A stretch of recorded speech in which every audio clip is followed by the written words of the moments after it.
할렐루야. 반갑습니다. 여러분 정말 잘 오셨습니다. 정말 잘 오셨습니다.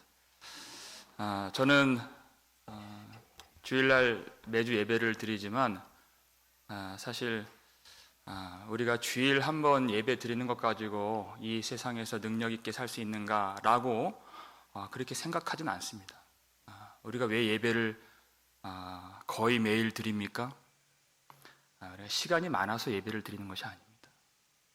그렇게 하지 않으면 제대로 살 수가 없기 때문에 예배를 드리는 것입니다. 온전히 주님 앞에서 신앙으로 살 수가 없기 때문에 간절한 마음으로 하나님의 은혜를 갈망하면서 우리가 예배를 드릴 수밖에 없는 것입니다. 우리가 세상 살면서 항상 세상을 보지요. 또 세상의 소리를 듣습니다. 그리고 세상의 위협을 우리가 당하고 있습니다. 세상이 참 위협적이구나라는 것도 알지 못한다면 아주 어려운 상태에 있는 것입니다. 세상은 우리를 위협하고 있습니다. 그 속에서 나도 모르게 하나님의 뜻을 잊어버리고 하나님이 우리를 위해서 하신 일을 망각하고 그리고 우리 자신이 하나님 앞에서 어떤 존재인가를 깨닫지 못하는 그러한 순간들을 우리 많이 겪고 있습니다. 그렇기 때문에 날마다 하나님의 말씀 앞에 서서 그 말씀을 통하여 하나님이 우리에게 주신 복이 무엇이고 우리를 위해 하신 일이 무엇이며 우리가 하나님 앞에서 어떤 존재인가를 깨닫는 그리고 그 복음을 듣고 또 붙들고 또 그것을 의지하여 기도하는 이 일들이 얼마나 중요한 것인가. 9절에서 하나님이 우리를 뭐라고 어떤 존재라고 말씀하셨죠? 우리 잊고 살 때가 많이 있습니다. 너희는 택하신 족속이요 왕 같은 제사장들이요 거룩한 나라요 그의 소유가 된 백성이니. 이 세상 정신없이 살다가 이리 치이고 저리 치이고 그렇게 하다가 이 하나님의 말씀이 깨달아지면 우리 심령에서 은혜의 강물이 흘러 넘치게 되는 것입니다. 왜 이렇게 우리를 택하여 주시고 왜 우리를 당신의 소유로 삼아주셨는가? 이는 왜냐하면 너희를 어두운 데서 불러내어 그의 기이한 빛에 들어가게 하신 이의 아름다운 덕을 선포하게 하심이란. 우리를 어둠에서 하나님이 불러내 주셨다는 것입니다. 죽음에서 사망에서 우리를 건져내 주셨다는 것입니다. 그래서 우리가 할 수 있는 것은 이 세상 살기 어렵다고 푸념하고 불평하고 원망하는 것이 아니라 우리를 그 죽음에서 건져내신 우리 구주 예수 그리스도의 아름다운 덕과 복음을 선포하는 것밖에 없고 우리를 그 예수 안에서 구원해 주신 하나님의 은혜를 증언하고 감사하고 하나님께 영광 돌리는 것밖에 할 것이 없는 그런 은혜 받은 자인 것입니다. 이 복이 얼마나 큰 것인가. 여러분, 이 복음을 깨닫는 것, 이 은혜를 깨닫는 것, 이것을 위해서 우리를 이 땅에 보내주신 것입니다. 은혜를 아는 것입니다. 어떤 소식이, 어떤 사실이 이 복보다 더 큰 것이 있겠습니까? 누군가 로또 1등 됐다. 그런 것과 비교할 수 있을까요? 그런 것이 더 부럽다면 여러분은 아직 복음을 깨닫지 못한 것입니다. 예수 그리스도 안에서 하늘에 속한 모든 신령한 복을 우리에게 주셨다는 것입니다. 영원히 사라지지 않을 그 복을 예수 그리스도 안에서 이미 주신 하나님, 그 정체성을 깨달은 자들에게 이제는 이 세상에서 어떻게 살 것인가에 대한 본론에 들어가는 지금 대목이 오늘 본문입니다. 11절 말씀 우리 함께 읽겠습니다.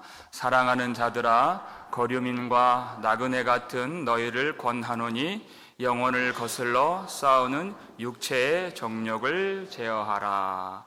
아멘. 사랑하는 자들아, 1절에서 나왔지만 이 흩어진 나그네에게 이곳저곳 박해 가운데 흩뿌려진 그 백성들에게, 성도들에게 이 편지를 보낸다고 했죠. 다시 한번 거류민과 나그네 같은 너희를 권하노니 이렇게 되어 있어요. 이 땅에서 외국인 같은 성도들, 나그네 길을 걷고 있는 성도들, 우리의 시민권이 어디 있습니까? 하늘에 있는지라. 우리는 지금 외국인으로서 이 땅에 살고 있는 것입니다. 성도의 삶은 영적인 이민 생활이다 하는 것입니다. 우리는 지금 사실 이민 생활을 하고 있죠. 쉽지 않습니다. 가장 어려운 것 중에 하나가 뭡니까, 여러분? 언어가 어렵습니다. 언어가 어렵습니다. 제가 6년 전에 미국 왔을 때 처음에 차 안에서 제가 비치길 내려가면서 이경 장로님하고 했던 대화가 생각이 나요. 영어가 제가 40살까지 이제 한국어권에 살았으니까 노력하면 될까요? 그랬던 것 같아요.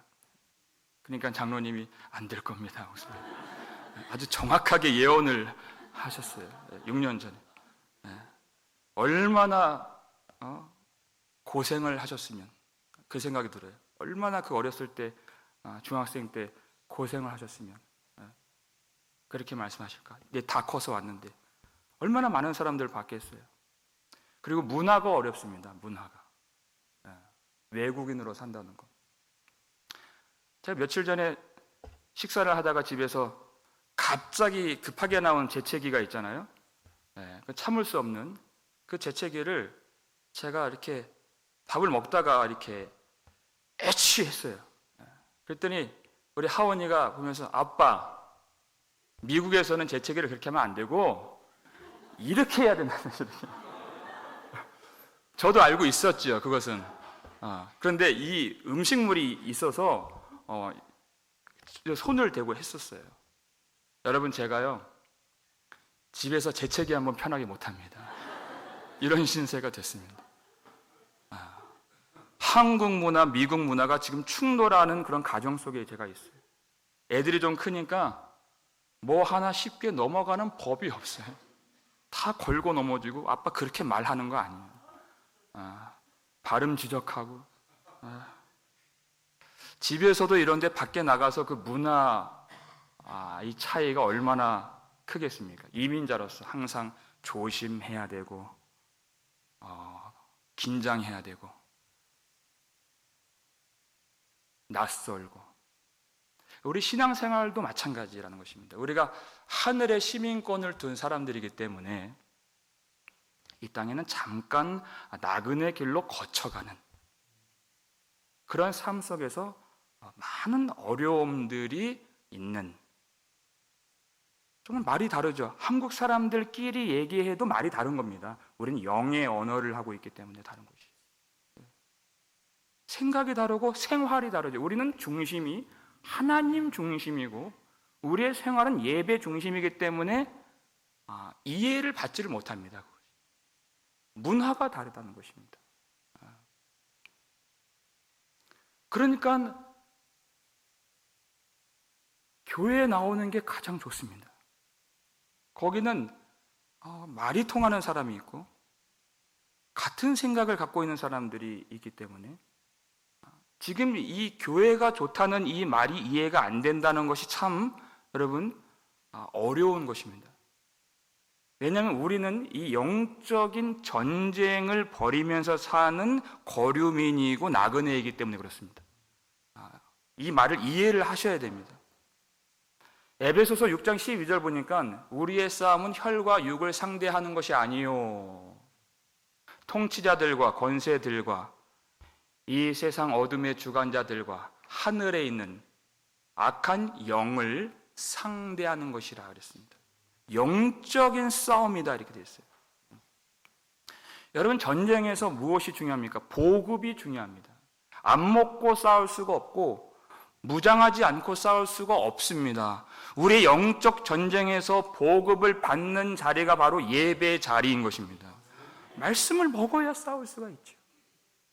전신갑주 성령의 검을 우리가 무장해야 싸울 수 있는 것입니다.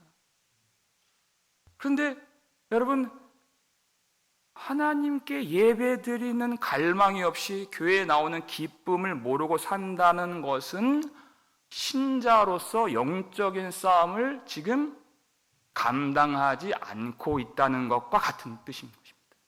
전혀 신자로 살고 있지 않다. 그러나 하늘을 갈망하면서 하나님이 우리에게 주신 은혜를 좇아서 영적인 싸움을 아주 충성스럽게 감당하는 성도들은 교회에 나오는 것보다 더 좋은 것이 없습니다. 사모하는 마음으로 나온 것입니다. 그래서 이곳에서 하나님이 다시 말씀으로 채워주시고 흔들렸던 마음을 붙잡아 주시고 복음의 갑주로 무장시켜 주신다는 것입니다. 그리고 또 어디를 나가요? 우리가 살아야 하는 삶의 터전으로 다시 나가야 되는 것이에요. 이 교회가 좋다고 해서 우리는 계속 교회에 머물러 있는 것이 아닙니다. 불교의 절은 깊은 산 중에다가 세웁니다. 교회는 그렇지 않습니다. 세상 가장 한복판에 교회를 세우게 됩니다. 거기에 우리 삶의 자리이기 때문에 하나님이 우리에게 주신 사명이 있기 때문에 우리끼리 만나고 기도하고 예배하는 것 우리 좋아하지만 그렇게 사는 것이 성도의 삶의 본질이 아니기 때문에, 전부가 아니기 때문에 그렇습니다. 세상에 나아가서 하나님이 우리에게 부여하신 사명을 감당해야 하는 그것이 성도이고 교회인 것입니다. 너희는 빛이라. 어디의 빛이라? 너희는 세상의 빛이라.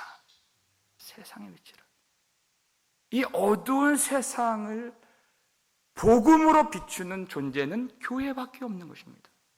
그러니까 교회가 있으나 마나 한 존재가 되어서는 결코 아니 되는 것입니다. 교회가 없으면 세상은 어두워질 수밖에 없는, 교회가 있으면 그 세상이 밝아질 수밖에 없는 그러한 교회가 되라는 것입니다. 하나님의 명령이고 하나님이 주신 은혜인 것입니다.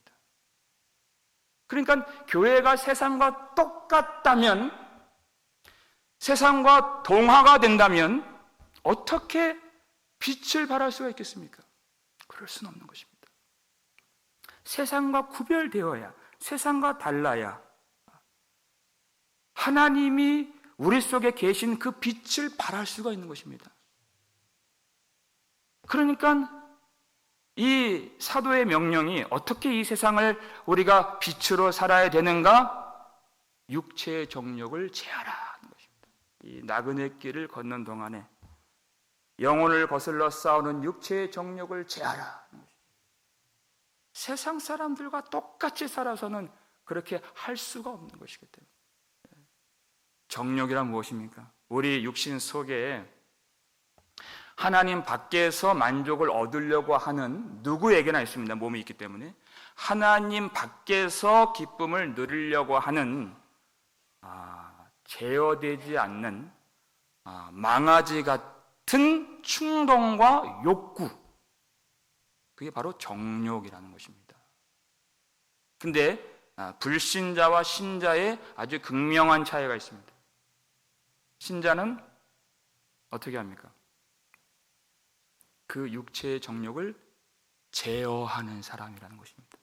그 소욕과 충동이 없지는 않습니다. 그러나 성령이 그 안에 계시기 때문에 성령을 쫓아 행하는 삶을 통하여 육체의 정욕을 제어하는 것입니다. 내 몸의 요구를 따라서 사는 사람이 아니라 우리 속에 역사하시고 우리를 인도하시는 성령님을 좇아서 사는 사람이 그리스도인인 것입니다. 그러니까 여러분, 성령의 충만함은 누구에게 필요합니까? 날마다 설교를 하는 목사만이 성령의 충만함이 필요합니까? 그렇지 않습니다. 선교를 감당하는 선교사님들만이 성령이 필요합니까?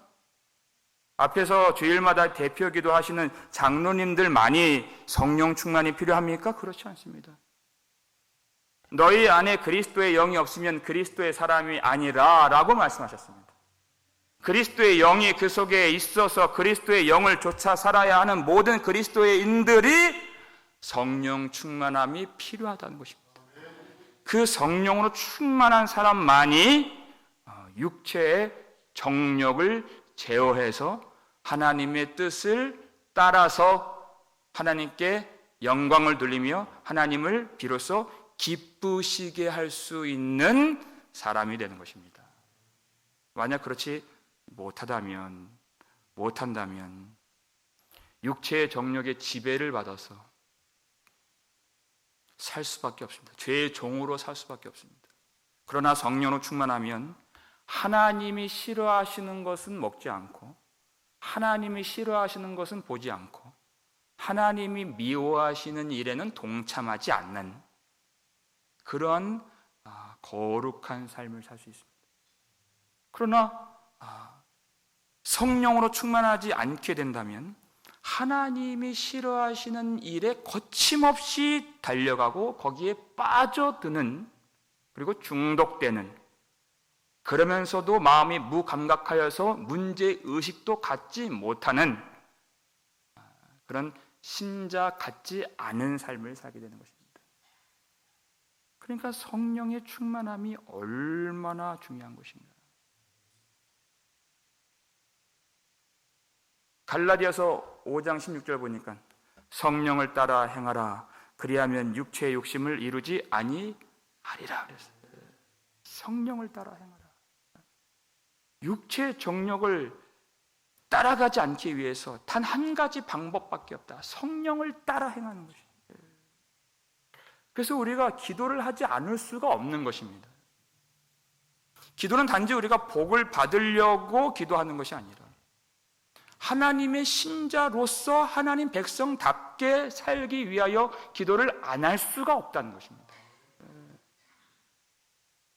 하나님이 이 기도를 통하여서 성령을 부어주시기 때문에 예수를 믿는다고 그냥 안주하지 말라 그랬습니다. 오직 성령의 충만함을 받으라 그랬습니다. 다른 길이 없다. 오직 성령으로 충만함을 받으라는 것입니다. 그래서 우리가 기도를 하지 않는다는 것은 세상과 접붙임 바 되어서 세상과 동화되어서 성령을 따라서 행하지 않기로 결단한 것과 마찬가지라는 것입니다. 기도를 하지 않는다는 것은. 그러나 그렇게 하지 않고 하나님이 주신 그 귀한 은혜를 좇아서 성령을 따라서 살기를 원한다면 우리는 반드시 기도를 해야 되고 하나님의 은혜를 구해야 되는 것입니다. 우리 속에 성령님이 계시기 때문에 순간순간 우리가 어떤 길로 가야 할지를 성령께서 제시해 주시고 우리에게 가르쳐 주십니다. 그런데 그 길을 갈 수 있는 능력이 필요합니다. 그 능력은 예수 십자가 복음으로부터만 주어지게 되는 것입니다. 예수님 우리 위해서 흘려주신 그 보혈의 능력을 의지하여 성령을 구할 때 그 성령을 쫓아 행할 수 있는 능력이 우리에게 주어지게 된다는 것입니다. 십자가를 떠나서 복음을 떠나서 우리는 결코 승리할 수가 없습니다. 왜 이와 같은 승리가 필요합니까? 왜 육체의 정욕을 제어하는 승리가 필요합니까? 하나님이 이 땅에 우리를 심어주신 그 성도의 본분과 역할과 사명이 있기 때문에 그렇습니다. 그것이 12절에 나와 있습니다. 12절 말씀 읽겠습니다. 너희가 이방인 중에서 행실을 선하게 가져 너희를 악행한다고 비방하는 자들로 하여금 너희 선한 일을 보고 오시는 날에 하나님께 영광을 돌리게 하려 함이라. 아멘.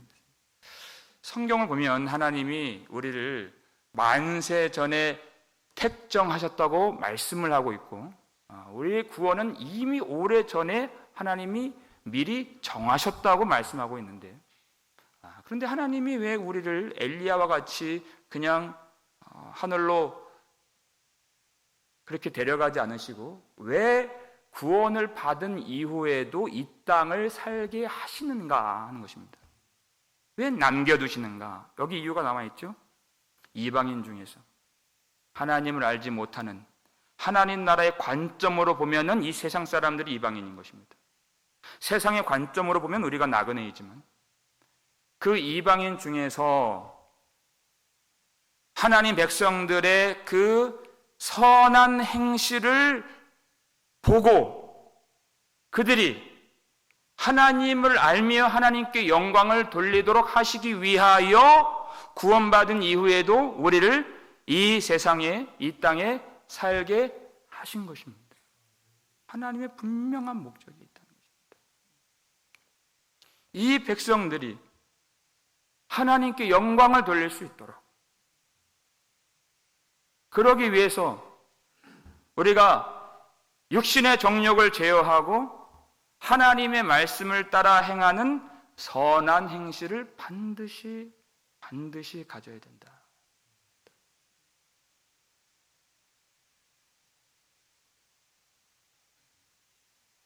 이 교회들의 모습을 보면 많은 교회들이 분쟁의 상처를 안고 고통하는 그런 교회들이 참 많이 있습니다. 제가 어느 책을 보니까요, 어떤 미국 교회는, 거기도 교회가 이렇게 싸우고 쪼개졌는데 그 이유가 별게 아니에요. 피아노를 어디다 둘까, 이것 때문에 싸웠다는 거예요. 왼쪽에 둘까 오른쪽에 둘까 때문에 싸워서 교회가 이렇게 찢어지고 많은 사람들이 고통을 입게 된 것입니다. 충분히 있을 수 있는, 강대상을 나무 강대상으로 해야 될 것이냐 아니면 크리스탈 강대상으로 해야 될 것이냐, 다들 이유가 있지요.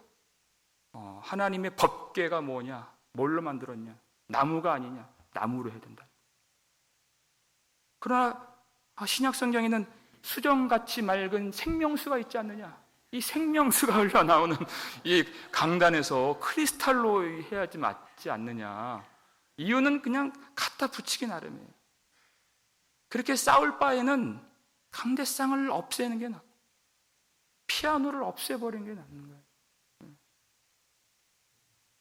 하나님이 무엇을 기뻐하시겠으며 그 교회를 통해서 하나님의 사랑이 이 어두운 세상의 빛으로 드러나겠느냐. 그렇게 안 된다는 것입니다. 그러니까 여기서 이 선한 행실이라는 것은 우리들만 향유하고 공유하는 선한 행실이 아닙니다. 사람들이 알아먹을 수 있는 선한 행실이어야 되는 것입니다. 우리에게는 예배 잘 드리고 기도 열심히 하고 헌신 잘하고 이런 게 선한 어떤 표지일 수 있는데 사람들에게는 그게 안 먹혀요. 우리 예배 잘 드리는 것이 그들에게는 아무것도 아닙니다. 오히려 자칫하면 예배 잘 드리는 것 때문에 더 욕을 먹을 수 있는 것도 되죠. 자기 회사 사장님이 교회에서는 신실한 장로님이라고 불리는데 갑질을 한다면, 새벽 예배도 안 빠지는 장로님인데 갑질을 하면 더 하나님께 하나님을 비방하게 만드는 일이 되는 것이죠. 자기 시어머니가 맨날 그 시집살이 시키고 어렵게 하는데 새벽 예배를 안 빠져요. 그러면 죽어도 교회를 가고 싶지 않죠. 그런 일들이 얼마나 많이 있습니까?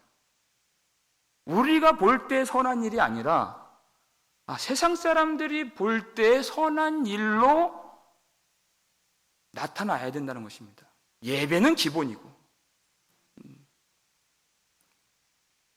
그러니까 요셉이 보디발의 집에 끌려갔을 때 그는 그에게 하나님을 증언하려고 노력하지 않았습니다. 그냥 자기 주인 보디발에게 성실하게 대하고 충성을 다하며 모든 시간 정직하게 행하고 주인이 보나 보지 않으나 그의 최선을 다하고 그리고 그의 열심과 충성이 주인에게 형통이 되고 유익이 되도록 그렇게 살았더니 보디발이 여호와께서 그 요셉과 함께 하심을 보았더라 이렇게 되는 것입니다. 기가 막힌 말씀입니다. 그가 여호와를 보았다는 것입니다. 어떻게? 그와 함께 하시는 하나님. 그러니까 우리가 이 땅에 사는 것은 하나님을 보이라고 사는 것입니다. 그냥 여기서 잘 먹고 잘 살고 잘 즐기고 누리는 것이 인생의 목적이 아니라 하나님이 얼마나 놀라운 사랑의 하나님이신가, 얼마나 자비로운 하나님이신가를 이 세상에 보이면서 사는 사람들. 그런데 이 세상이 여러분 교회를 볼 때 적대감을 갖나요? 아니면 호의감을 갖나요? 적대감을 갖고 있습니다. 세상 사람들은 빛보다 어둠을 더 사랑한다고 예수님이 말씀하셨습니다. 그러니까 그 결과 예수님을 죽인 세상이 되는 것입니다.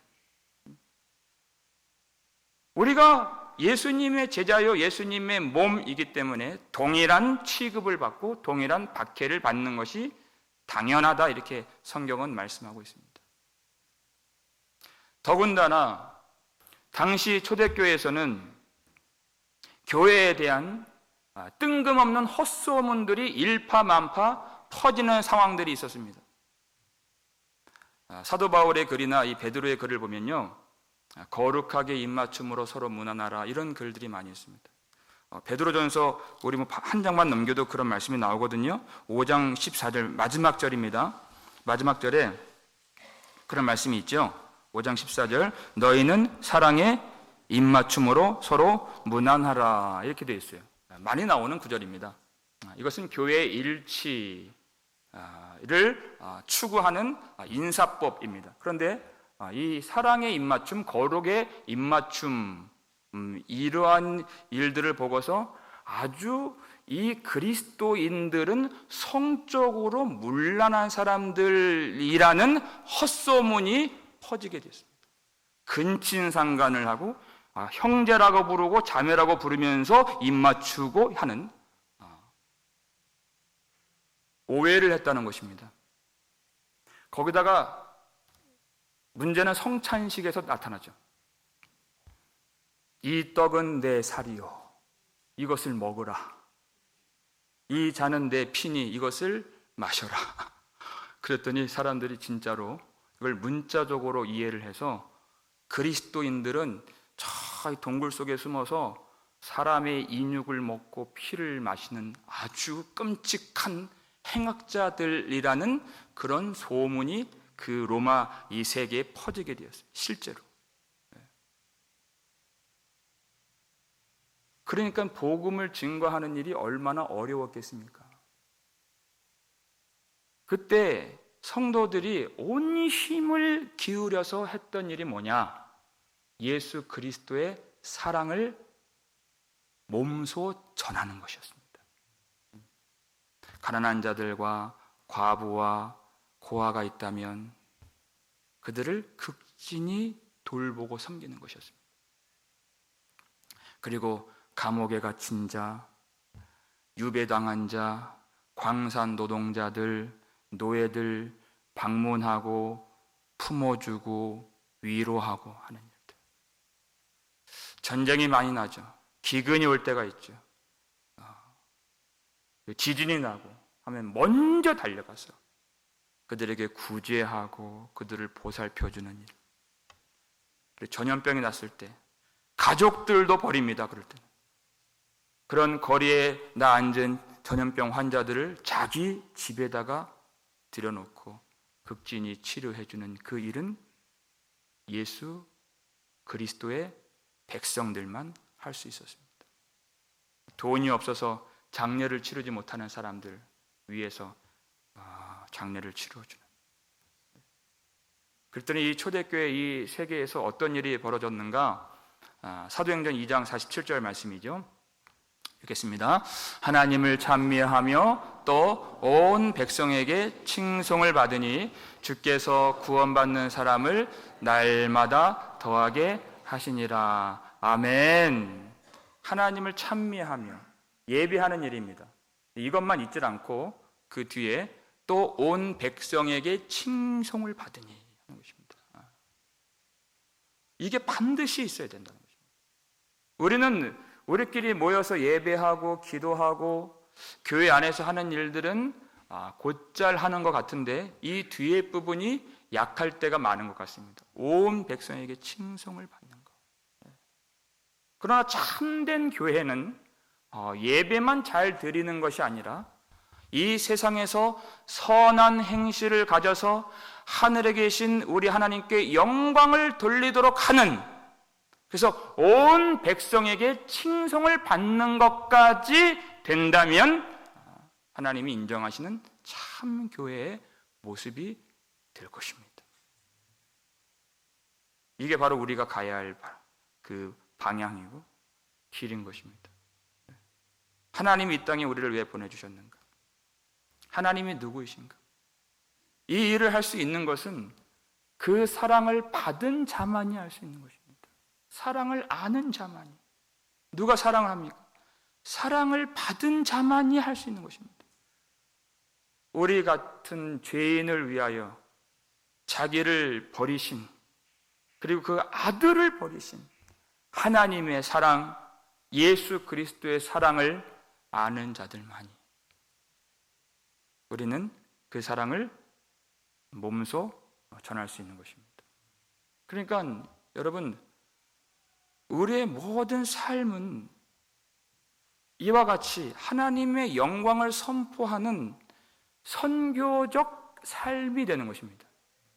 선교라고 하는 것이 저 오지나 먼 타국에서 나가서만 하는 것이 아니라 우리가 살아가는 모든 삶의 현장 생활 속에, 그리고 동네와 마을 가운데에서도 능히 할 수 있는 것이 선교적 삶인 것입니다.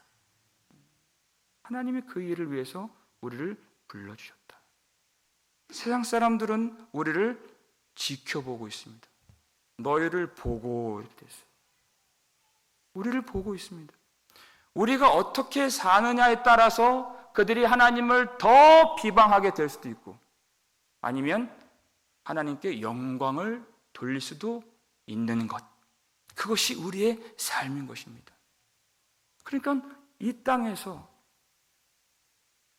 우리의 삶의 목적은 잘 먹고 잘 사는 것이 아니라 하나님의 사랑을 드러내고 하나님이 주신 그 사랑과 은혜를 쫓아서 선한 행실을 가지고 이 어두운 세상을 빛으로 밝히는 그런 하나님의 참 백성이 될 때 하나님이 영광을 받아 주실 줄로 믿습니다.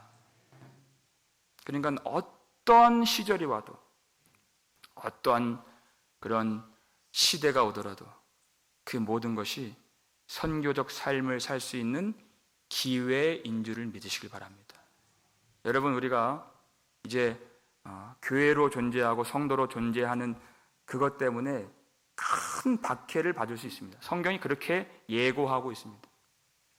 여러분, 그러면은 우리가 이 선교적 삶을 살기가 어렵게 되나요? 그렇지 않습니다. 하나님이 할 만하시기에 주신 것입니다. 하나님의 지혜입니다. 그럼 그때 무엇이 나타나야 되겠습니까? 우리 교회는, 성도들은 박해받는 자를 용서하는 사람임이 나타나야 되는 것입니다. 그때 드러날 수 있는 것입니다. 그건 우리 속에만 있는 것입니다. 왜냐하면 우리가 말할 수 없는 하나님의 용서와 사랑을 받은 존재들이기 때문에 그렇습니다. 앞으로 전쟁이 닥치고 여러 가지 기근이 오고 어려움이 온다 하면 무엇이 나타나야 되겠습니까? 그들과 함께 나누고 또 보살피는 그런 사랑이 나타나는 그러한 일로서 하나님이 허락해 주신 환난인 것입니다. 그냥 두려워하고 그냥 걱정하고 내 살 길을 염려하는 그런 것으로 주지 아니하시고 진정으로 우리가 하나님의 백성인가 하는 것이 나타날 수 있도록 우리가 그 사랑을 받은 사람인가, 성령께서 우리 안에 내주하시는 참 그리스도인인가를 판별하게 하시려고 그러한 환난과 기근과 전쟁과 전염병과 팬데믹 이러한 상황들을 주실 때 여러분 하나님이 우리에게 주신 그 분명한 복음의 정체성을 붙들고 그 은혜를 따라서 하나님의 뜻대로 선한 행실을 가지고 빛을 발할 수 있는 복된 교회가 될 수 있기를 주의 이름으로 축원합니다. 우리의 힘으로 할 수가 없습니다. 여러분. 내 힘으로 감당할 수가 없습니다. 이 세상 슬픔과 눈물과 아픔이 고여있는 모든 땅은 다 우리의 선교지요, 다 우리의 교구가 될 터인데 그것은 우리가 할 수 있는 일이 아닙니다. 그래서 주 예수 그리스도의 마음을 구해야 됩니다. 예수의 심장을 가지고서 오직 성령으로 충만하여서 내 성정으로, 내 이기심으로, 내 열심으로, 내가 머리로 알고 있는 책 읽은 지식으로 할 수 있는 것이 아닙니다. 오직 성령의 능력으로 할 수 있기 때문에 오늘 이 밤에 하나님의 성령의 은혜를 간절히 구하실 수 있기를 바랍니다. 하나님과 동행하면서 날마다 어떤 어려움을 만나든지 해처럼 밝게 살면서 우리 하나님의 사랑과 영광과 성품을 드러내요. 많은 사람들이 하나님이 주시는 놀라운 구원의 은혜를 받도록 사는 성도요 우리 복음 장로 교회가 되기를 주님의 이름으로 축원합니다.